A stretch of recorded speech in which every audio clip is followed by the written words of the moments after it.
السلام علیکم ناظرین، عبداللہ طاہر جب خراسان کے گورنر تھے اور نیشا پر اس کا دارالحکومت تھا تو ایک لوہار شہر ہرات سے نیشا پور گیا اور چند دنوں تک وہاں کاروبار کیا۔ پھر اپنے اہل و عیال سے ملاقات کے لیے وطن لوٹنے کا ارادہ کیا اور رات کے پچھلے پہر سفر کرنا شروع کر دیا۔ ان دنوں میں عبداللہ طاہر نے سپاہیوں کو حکم دے رکھا تھا کہ وہ شہر کے راستوں کو محفوظ بنائیں تاکہ کسی مسافر کو کوئی خطرہ لاحق نہ ہو۔ اتفاق سے ایسا ہوا کہ سپاہیوں نے اس رات چند چوروں کو گرفتار کیا اور امیر خراسان عبداللہ طاہر کو اس کی خبر بھی پہنچا دی، لیکن اچانک ان میں سے ایک چور بھاگ گیا۔ اب یہ گھبرائے کہ اگر امیر کو معلوم ہو گیا کہ ایک چور بھاگ گیا ہے تو وہ ہمیں سزا دے گا۔ اتنے میں انہیں سفر کرتا ہوا یہ لوہار نظر آیا۔ انہوں نے اپنی جان بچانے کی خاطر اس بے گناہ شخص کو فوراً گرفتار کر لیا اور باقی چوروں کے ساتھ اسے بھی امیر کے سامنے پیش کر دیا۔ امیر خراسان سمجھا کہ یہ سب چوری کرتے ہوئے پکڑے گئے ہیں، اس لیے مزید کسی تفتیش و تحقیق کے بغیر سب کو قید خانے میں ڈالنے کا حکم دے دیا۔ نیک سیرت لوہار سمجھ گیا کہ اب میرا معاملہ صرف اللہ جل شانہ کی بارگاہ سے ہی حل ہو سکتا ہے اور میرا مقصد اس کے کرم سے ہی حاصل ہو سکتا ہے، لہذا اس نے وضو کیا اور قید خانے کے ایک گوشے میں نماز پڑھنا شروع کر دی۔ ہر 2 رکعت نماز کے بعد سر سجدہ میں رکھ کے اللہ تعالیٰ کی بارگاہ میں رقت انگیز دعائیں اور دل سوز مناجات شروع کر دیتا اور کہتا، اے میرے مالک، تو اچھی طرح جانتا ہے میں بے قصور ہوں۔ جب رات ہوئی تو عبداللہ طاہر نے خواب دیکھا کہ 4 بہادر اور طاقتور لوگ آئے اور سختی سے اس کے تخت کے چاروں پایوں کو پکڑ کر اٹھایا اور الٹنے لگے۔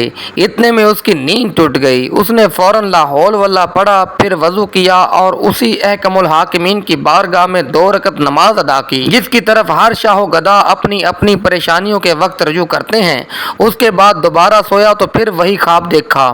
اس طرح 4 مرتبہ ہوا۔ ہر بار وہ یہی دیکھتا تھا کہ چاروں نوجوان اس کے تخت کے پایوں کو پکڑ کر اٹھاتے ہیں اور الٹنا چاہتے ہیں۔ امیر خراسان عبداللہ طاہر اس واقعہ سے گھبرا گئے اور انہیں یقین ہو گیا کہ ضرور اس میں کسی مظلوم کی آہ کا اثر ہے۔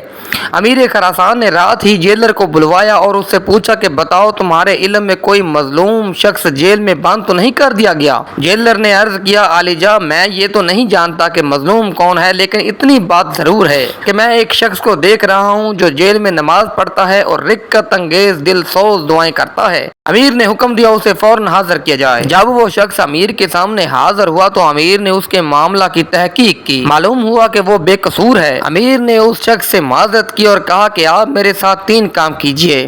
نمبر 1، آپ مجھے معاف کر دیں۔ نمبر 2، میری طرف سے 1000 درہم بھی قبول فرمائیں۔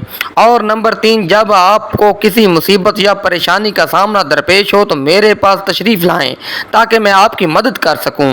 نیک سیرت لوہار نے کہا کہ آپ نے جو فرمایا ہے میں آپ کو معاف کر دوں تو میں نے آپ کو معاف کر دیا، اور آپ نے جو یہ فرمایا ہے کہ 1000 درہم قبول کر لوں تو وہ بھی میں نے قبول کیا، لیکن آپ نے جو یہ کہا ہے کہ میں کوئی مشکل درپیش ہو تو آپ کے پاس آؤں، یہ مجھ سے نہ ہو سکے گا۔ امیر نے پوچھا کہ ایسا کیوں، یہ کیوں نہیں ہو سکتا؟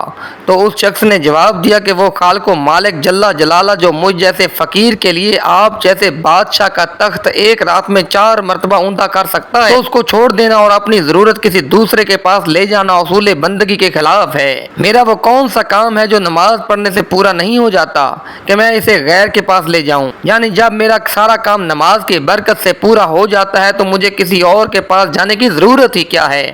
سبحان اللہ۔ ناظرین، امید ہے آپ کو ویڈیو پسند آئی ہوگی۔ اگر ایسا ہے تو ویڈیو لائک اور چینل کو ضرور سبسکرائب کیجیے گا۔ اللہ حافظ۔